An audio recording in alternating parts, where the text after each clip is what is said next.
3 અથવા 4 માર્કમાં પૂછાતી most IMP rider પક્ષ સાધ્ય અને સાબિતી સાથે લખવી પડે. રાઇડર અને પ્રમેય એના મુખ્ય 3 અંગો પક્ષ સાધ્ય અને સાબિતી. હવે પ્રશ્ન એવો છે કે સાબિત કરો કે વર્તુળના બહારના બિંદુમાંથી દોરેલા સ્પર્શકોની લંબાઈ હંમેશા કેવી હોય? સમાન. બહારનું બિંદુ P માંથી દોરેલા બે સ્પર્શક PA અને PB, આ સ્પર્શકની લંબાઈ હંમેશા કેવી હોય? સમાન. આવું સાબિત કરવાનું કીધું. તો વચ્ચે એક PO રેખાખંડ દોરવામાં આવે. O વર્તુળનું કેન્દ્ર છે. પક્ષમાં લખી નાખું O કેન્દ્રવાળા વર્તુળને બે સ્પર્શક દોરેલા છે. ક્યાં ક્યાં? PA તથા PB.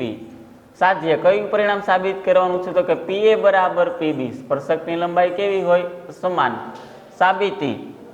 સાબિતીમાં પક્ષ બેઠે બેઠો લખી નાખવાનો હોય. આના પછી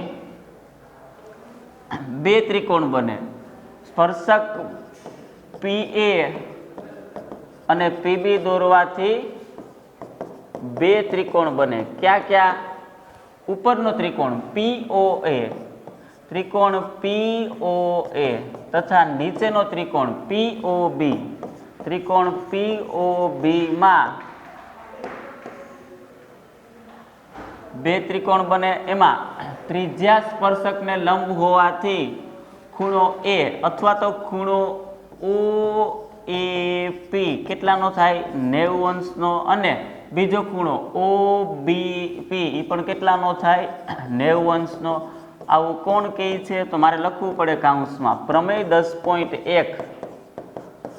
ત્રિજ્યા હંમેશા સ્પર્શકને કેવું હોય? લંબ. તો કાઉન્સમાં લખવું પડે પ્રમેય 10.1 પરથી ત્રિજ્યા સ્પર્શકને લંબ હોય તો B ખૂણો પણ 90 અંશનો થાય અને A ખૂણો પણ 90 અંશનો થાય. હવે જેવડું OA છે એવડું જ OB.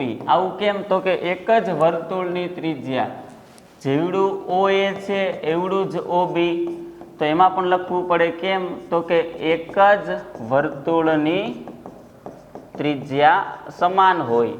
હવે ત્રીજી બાજુ OP બાજુ તો સામાન્ય બાજુ છે. સામાન્ય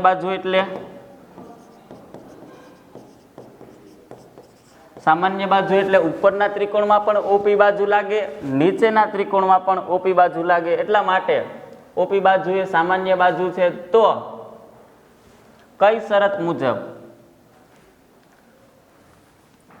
કાકબા, કાટખૂણો, કર્ણ અને બાજુ. કાકબા શરત મુજબ ત્રિકોણ POA વચ્ચે એકરૂપતાની નિશાની. બે ત્રિકોણ કેવા છે? એકરૂપ. અને ત્રિકોણ POB, POA અને POB બે ત્રિકોણ કેવા છે? એકરૂપ ત્રિકોણ છે. માટે PA બરાબર PB. એટલે કે બહારના બિંદુમાંથી P બિંદુમાંથી દોરેલા બે સ્પર્શક PA અને PB આની લંબાઈ કેવી હોય? સમાન હોય. જે સાબિત થાય છે. સાબિત કરવાનું હતું કે બહારના બિંદુમાંથી દોરેલા સ્પર્શકોની લંબાઈ સમાન હોય. તો PA બરાબર PB જે સાબિત થાય છે. જોઈ લ્યો આખો પ્રમેય તમે એક વખત.